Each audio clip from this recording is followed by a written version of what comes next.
तो बच्चों नमस्कार।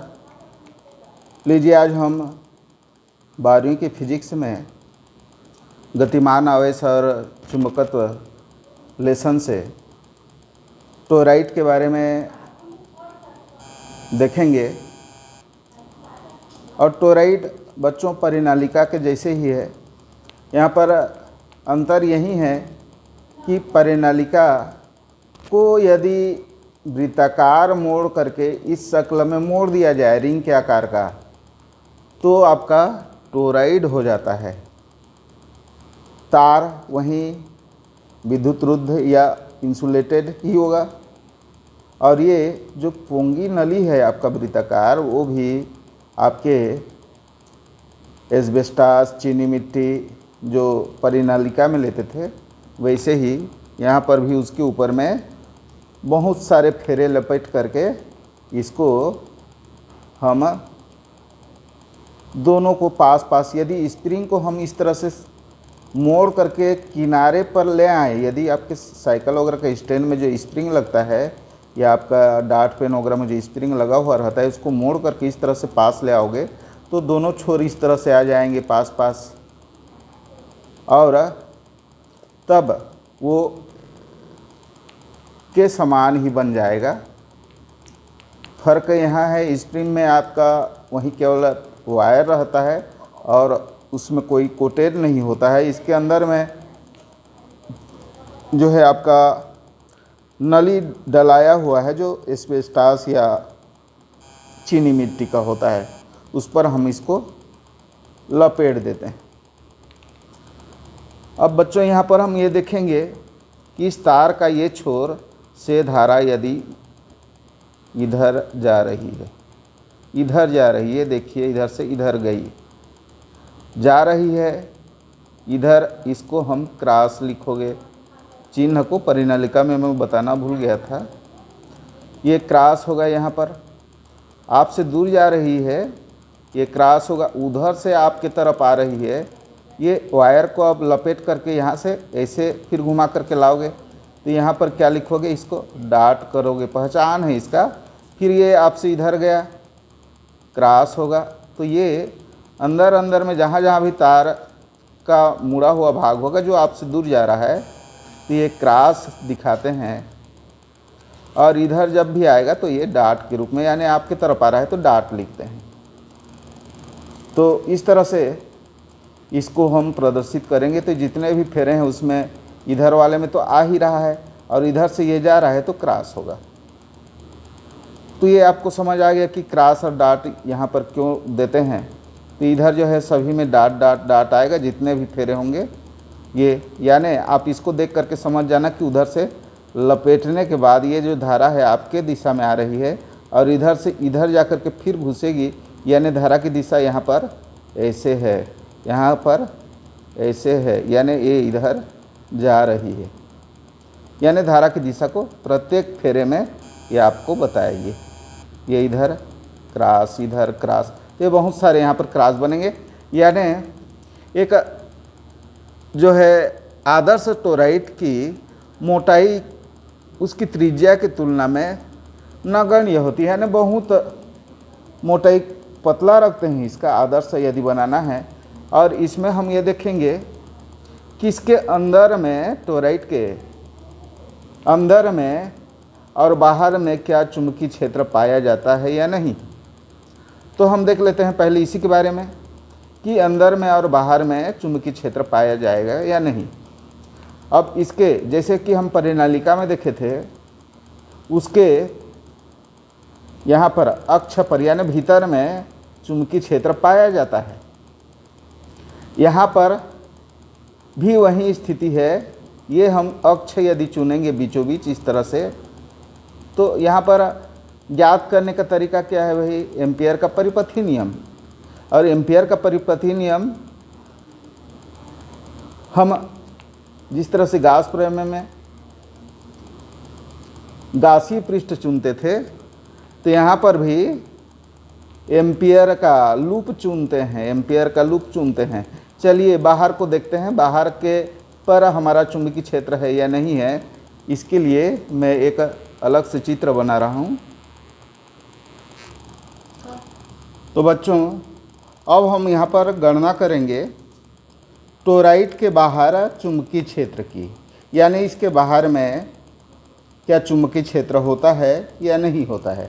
तो यहाँ पर क्रॉस और डॉट इसको आप देख करके बता देंगे कि जो जो फेरे आप लपेटे हो इसमें वो किस तरफ से किस तरफ जा रही है। तो ये क्रॉस है, यानी इधर से धारा इधर जा रही है, यानी आपसे जब दूर जा रही है इस तरह से है।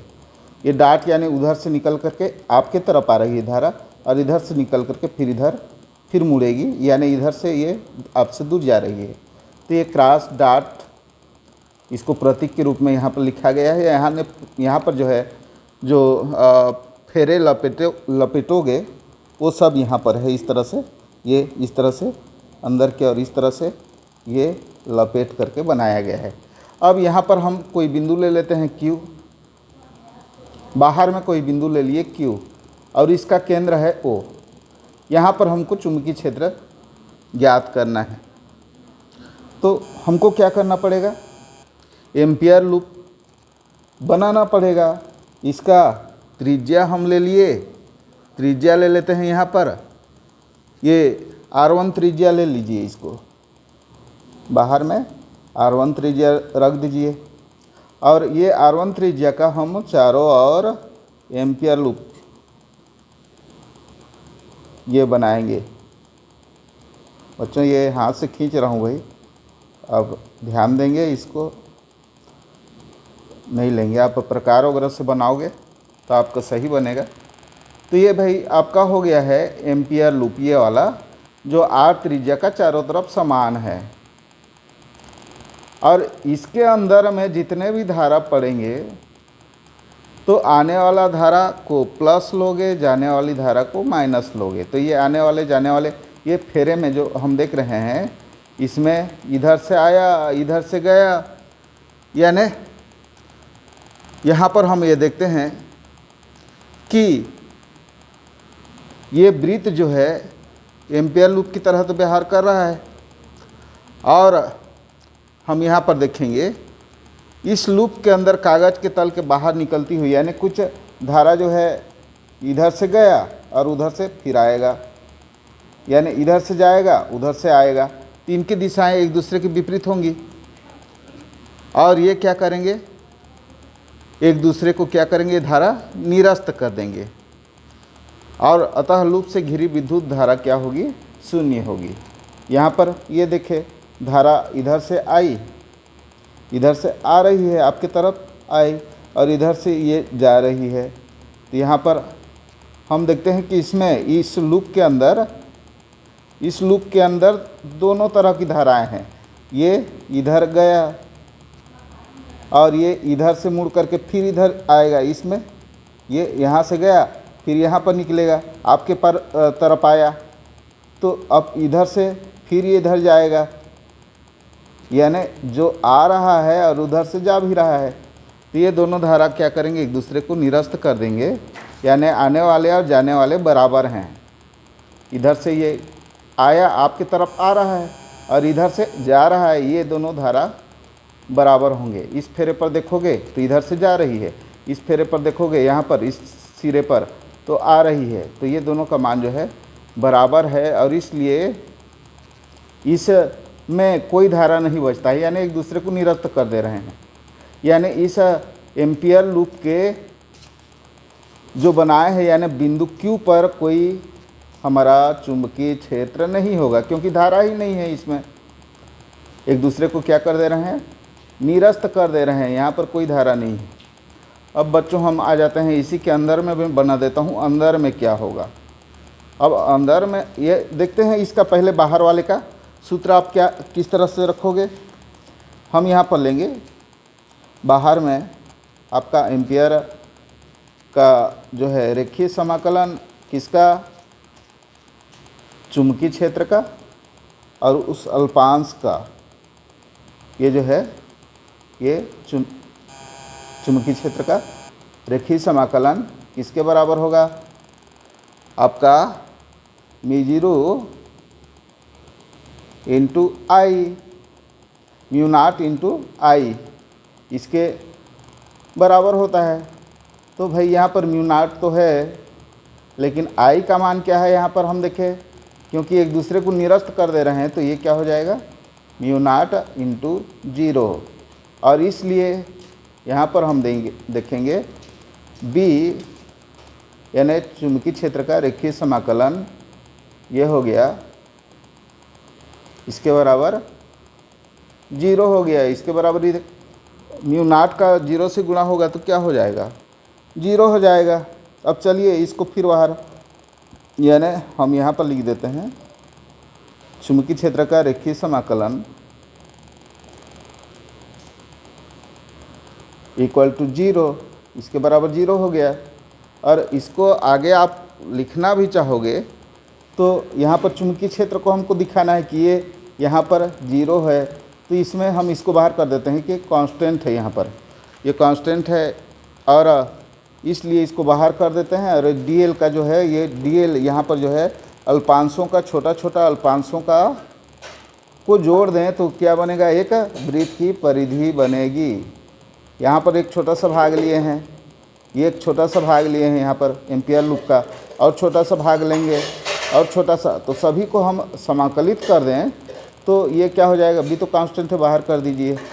और इनको हम यदि समाकलन करेंगे dl का, ये रेखीय समाकलन, तो ये हो जाएगा आपका सभी 2 पाई r के बराबर हो जाएगा। ये क्या होगा, वृत्त की परिधि के बराबर dl बराबर, यहाँ पर आप लिख सकते हैं ब्रैकेट करके, ये रेखीय समाकलन dl बराबर वृत्त की परिधि, वृत्त की परिधि। तो बच्चों यहाँ पर आपको ये नॉलेज हो गया कि बाहर में आपका कोई चुंबकीय क्षेत्र नहीं होता है। और यहाँ पर हम ये देखते हैं इसके बराबर क्या होगा भाई, ये 2 पाई r लिखेंगे, क्योंकि आप जानते हैं वृत्त की परिधि बराबर 2 पाई r इक्वल टू 0। अब बच्चों यहाँ पर हम देखते हैं, चूँकि यहाँ पर हम लिए हैं त्रिज्या को r1 किए हैं तो r1 कर दीजिए, r लेना होगा तो r रख देंगे, कैपिटल R रखोगे तो कैपिटल R रख देना, अपना मर्जी से कर लेना। अब b का मान इसको इधर पक्षांतर कर दो भाई इसका, यानी कुल b इक्वल टू क्या हो जाएगा आपका 0 हो जाएगा, यानी कोई चुंबकीय क्षेत्र नहीं होता। यहाँ पर हम देख रहे हैं कि कोई चुंबकीय क्षेत्र नहीं होता। अब बच्चों यहाँ पर अंदर में हम ले लेते हैं, ये एम्पियर का लूप है छोटा सा, यहाँ से अब दूसरा हम वृत्त लूप चुनेंगे, एम्पियर लूप चुनेंगे। ये मान लीजिए अभी R2 इसको दे देता हूँ नाम, पहले को हमने क्या दिया था R1 दिया था। अब यहाँ पर हम देखते हैं ये एक इस तरह से एम्पियर का लूप बनाओगे, उसी के आकार का जो आपका टोराइड है, इसके बीचों बीच ये समान होगा। मैं हाथ से, एक हाथ में मोबाइल पकड़ा हूँ और एक हाथ से लिख रहा हूँ तो दिक्कत हो रहा है। तो यहाँ पर हम ये देखते हैं कि ये जो है आपका एम्पियर लूप की भांति कार्य करेगा। ये R2 त्रिज्या का जो गोला बनाया है वो को केंद्र मान करके R2, यानी इस बिंदु पर हम अब जो है नाम दे देते हैं इसको, R दे दीजिए, इसको R दे दीजिए। R बिंदु पर हमको ज्ञात करना है, तो यहाँ पर हम उसके O से R को मिलाने वाली यानी R2 त्रिज्या का एक एम्पियर लूप बना लिए। अब एम्पियर लूप में हमें क्या चाहिए भाई, उनका सूत्र ये कहता है कि चुंबकीय क्षेत्र का रेखीय समाकलन वहाँ पर आवेश और म्यू नॉट का गुणनफल के बराबर होता है, यानी म्यू नॉट इंटू आई। तो यहाँ पर क्या आई है, धारा कोई है क्या, आने या जाने वाला कुछ भी नहीं है, क्योंकि ये तार तो यहाँ से यहाँ तक है, यहाँ से यहाँ तक है, यानी इस अंदर में, तो इस लूप के अंदर में कोई धारा है ही नहीं जो आए या जाए। तो बच्चों इस हिसाब से हम ये देखते हैं, तो यहाँ धारा ही नहीं है, तो इसका मान भी क्या होगा 0 होगा, यानी वृत्त आपके टोराइड के अंदर, टोराइड के अंदर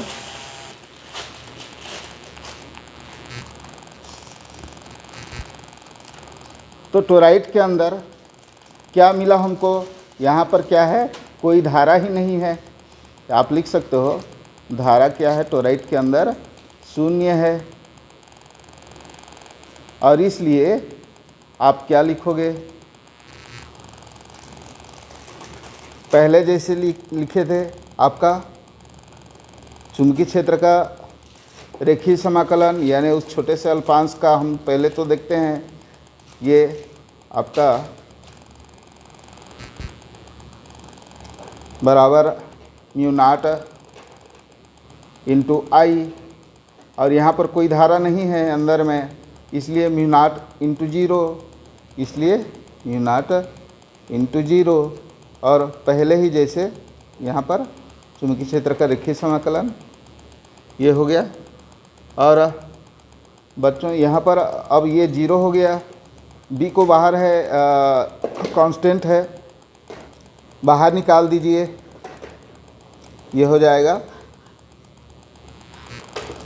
तो बच्चों यहाँ पर बी को, चुंबकीय क्षेत्र को बाहर निकाल दीजिए, कांस्टेंट है, इसलिए डीएल जो अल्पांश है उन सभी का रेखीय समाकलन हम करेंगे तो क्या मिलेगा आपको, वृत्त की परिधि मिलेगा।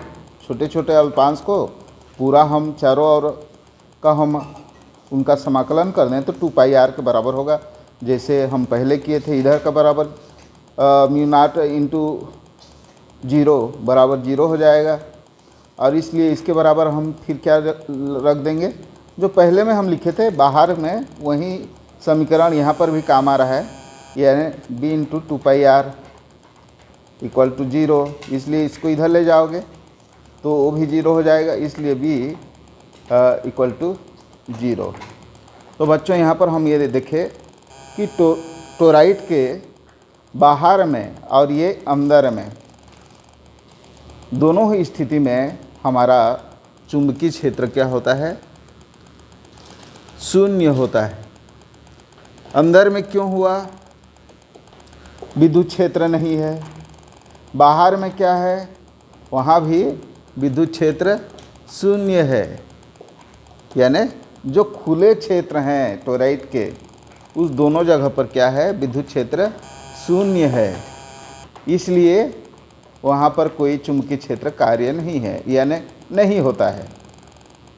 अब हम आ जाते हैं सीधा सूत्र पर टोराइड के अक्ष पर या अंदर में।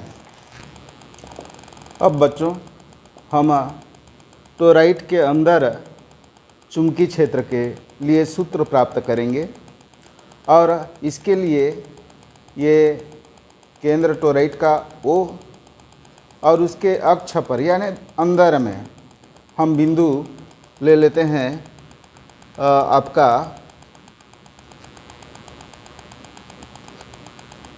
P, इसको नाम कोई भी आप नाम दे दीजिए, P ले लेते हैं, इसके जो बीचों बीच है, और इससे जाता हुआ कोई हमारा एम्पियर लूप, इसको एक वृत्त यानी कौन सी त्रिज्या का, O और P को मिलाने वाली रेखा R यानी R त्रिज्या का हम चारों ओर एक लूप बनाते हैं, एम्पियर लूप जिसको हम कहेंगे, और उस पर हम गणना करेंगे। तो बच्चों यहाँ पर जो है ये धारा जा रही है उसका पहचान है, इधर से धारा आ रही है उसका पहचान है, डॉट वाला, यानी इधर से आ रही है आपकी तरफ, इस तरह से ये मुड़ करके इधर जाएगी, फिर ये मुड़ करके इधर जाएगी, यानी इसका तो चूँकि आधा दूरी पर ये अंदर में है, तो यहाँ पर केवल इधर से केवल एक तरफ वाले धारा हैं, यानी ये आने और जाने वाले होते तो यहाँ पर भी ये निरस्त हो जाते। केवल एक ही धारा है, यानी जाने वाले ही केवल धाराएं हैं यहाँ पर, और इसलिए इन सभी का जुड़ जाते हैं, ये सदिश योग के बराबर होता है। इन सभी का प्रत्येक फेरे में जो धारा है उसके सदिश योग के बराबर हो जाएगा, क्योंकि एक तरफ का केवल है यहाँ पर धारा। ये बिंदु पर हम जो चुने हैं ये इधर से आ रही है और इधर से जा रही है, तो यहाँ पर तो हमारा ये देखते हैं ये बिंदु केवल पड़ रहा है, यानी जाने वाला, केवल जाने वाला। इस एम्पियर लूप में आप देखोगे केवल ये वाला आया है, ये आपकी तरफ जो आ रही है वो धारा यहाँ पर है, उसके बीच में इसको हम चुने हैं ये अंदर में, तो यहाँ पर केवल एक प्रकार के ही धाराएं हैं, यानी निरस्त करने वाली धारा नहीं है, तो यहाँ पर होगा चुंबकीय क्षेत्र पाया जाएगा। अब चलिए इसके लिए ही हम यहाँ पर गणना करेंगे। तो ये एम्पियर का लूप आप चुन लिए, ओपी को त्रिज्या मान करके कोई गोला बनाए या एम्पियर का लूप बनाए। अब यहाँ से हम देखते हैं कि अब बच्चों हम यहाँ पर एम्पियर का परिपथीय नियम को लिखेंगे, यानी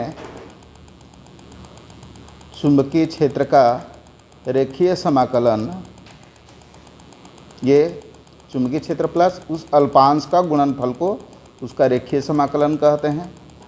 और ये क्या होता है, उसमें उपस्थित आवेश धारा आवेश नहीं धारा म्यू नॉट इंटू आई इसके बराबर होता है।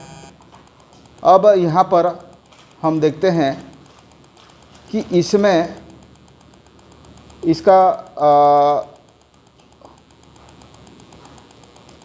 इस रूप को हम यहाँ पर अभी नहीं लिखते हैं। चलिए इसका इन दोनों के बीच में क्या कोण है उसके बारे में यहाँ पर लिख देते हैं। इसको मैं अभी छोड़ देता हूँ। यहाँ पर हम ये देखते हैं कि ये जो रेखीय समाकलन है बी और डॉट के रूप में है एक तरफ को, इसको इधर तो आप रख सकते हो, चलो रखते जाते हैं म्यू नॉट आई। अब बच्चों यहाँ पर हम ये देखेंगे कि इधर को हम क्या किस तरह से लिख सकते हैं। तो बी डॉट को हम यदि हटा दें अदिश गुणनफल को, तो B D L cos theta लिखेंगे, दो सदिशों का अदिश गुणनफल B into D L cos theta. और यहाँ पर थीटा भाई यहाँ पर हम देखते हैं जो चुंबकीय क्षेत्र है यहाँ पर संकेंद्रीय वृत्त के रूप में यहाँ पर होंगे। इस प्रत्येक फेरे में इस तरह से उसके लंबवत होते हैं।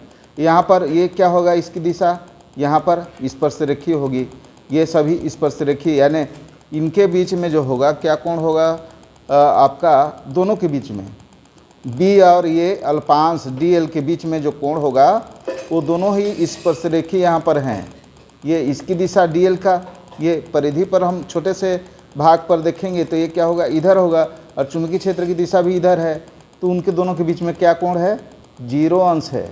तो ये हम यहाँ पर लिख देते हैं रेखीय समाकलन बी डी एल कास 0 अंश। और बच्चों कास 0 अंश का मान हमारा 1 होता है, और इसलिए इसके बराबर क्या हो गया, 1 हो गया। तो हमारा बचा क्या, रेखीय समाकलन बी डी एल, यह अल्पांश और जो आपका चुंबकीय क्षेत्र है उसका। अब डॉट तो यहाँ पर हम कास थीटा लिए थे तो निकाल चुके हैं, और इसलिए ये अब ये क्या है, कांस्टेंट है आपका, इसको हम बाहर कर देते हैं। इसलिए अब समाकलन करेंगे केवल डी एल का, यानी छोटे छोटे जो अल्पांश हैं यहाँ पर, ये छोटा सा अल्पांश है। अब हम यहाँ से थोड़ा दूर यहाँ पर आ गए, यहाँ पर अल्पांश के कारण हम देखेंगे चुंबकीय क्षेत्र, फिर अल्पांश यहाँ पर आ जाएंगे। तो इस तरह से सभी का हम योग कर दें, छोटे छोटे अल्पांशों को यहाँ पर मैं पहले से खींचा हुआ हूँ, इन सभी को हम जोड़ दें तो आपका क्या मिलेगा, ये क्या कहलाता है, वृत्त की पूरा परिधि कहलाता है। सभी अल्पांश को इस तरह से जोड़ दें तो क्या बन जाएगा, वृत्त की परिधि होगा। और वृत्त की परिधि का सूत्र क्या होता है आपका 2 पाई आर, यानी डी एल का समाकलन हम कर दें तो क्या मिलेगा हमको, बी इंटू 2 पाई आर। ये बच्चों यहाँ पर आप इसको याद रखना, किसके बराबर आया है आपका, ये रेखीय समाकलन b इंटू डी एल बराबर। अब एम्पियर का नियम क्या कहता है, यहाँ पर है, इस राइट साइड को आप लेंगे। अब यहाँ पर राइट साइड में म्यू नॉट आई है, इसको लेना है। अब इसको दूसरे स्टेप में आप कर लेना, मैं यहाँ पर लिख दे रहा था पहले। तो ये अब हम आगे देखते हैं। अब बच्चों एम्पियर के परिपथीय नियम में हमारा रेखीय समाकलन, चुंबकीय क्षेत्र का रेखीय समाकलन का राइट साइड को हम देखेंगे। इसके बराबर तो आपने लाया है, क्या लाए भाई, ये देखिए बी टू पाई आर, ये आया है। अब राइट साइड में है हमारा म्यू नॉट आई, इसके बराबर भी हम यहाँ पर मान रखेंगे, क्योंकि ये जो लूप की संख्या है, यहाँ पर जो फेरे की संख्या है वो एक टोरॉइड में बहुत ज़्यादा होती है।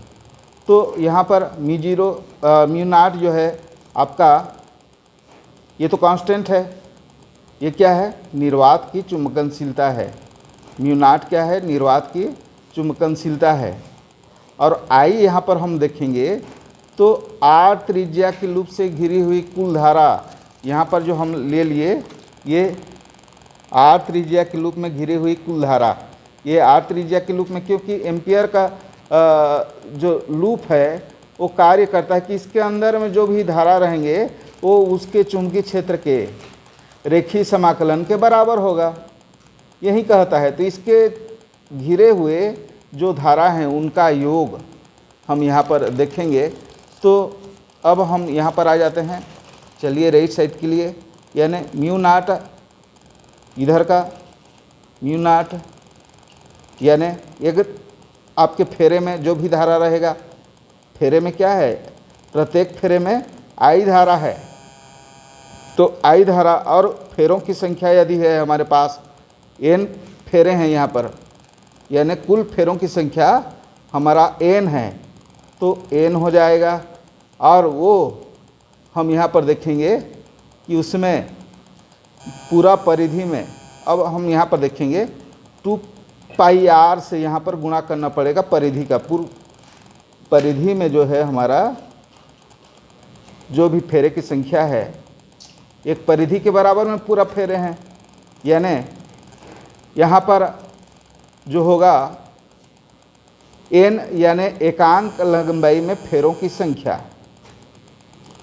यहाँ पर एन जो आया है एकांक लंबाई में फेरों की संख्या है। तो यहाँ पर हम देखते हैं कुल फेरों की संख्या एन गुणित 2 पाई आर, यानी पूरे यहाँ पर आ गया कुल फेरों की संख्या में, उस पूरे परिधि पर हमारा ये एकांक लंबाई का है। इसको मैं समझाता हूँ आपको। ये यानी हम देखते हैं कि कुल 2 पाई आर लंबाई, यानी ये परिधि हो गया आपका। 2 पाई आर में फेरों की संख्या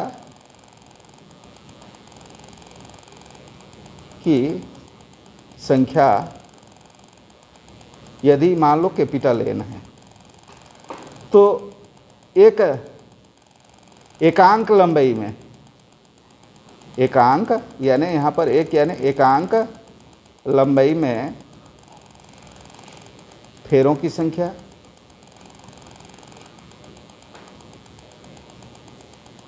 किससे क्या करेंगे, इसको इससे भाग दे देंगे, यानी एन अपान 2 पाई आर।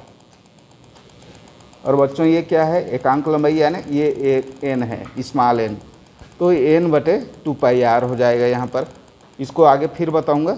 तो यहाँ पर हम ये देखते हैं कि अब हमारे पास ये आ गया है mu naught into I into N into 2 pi are.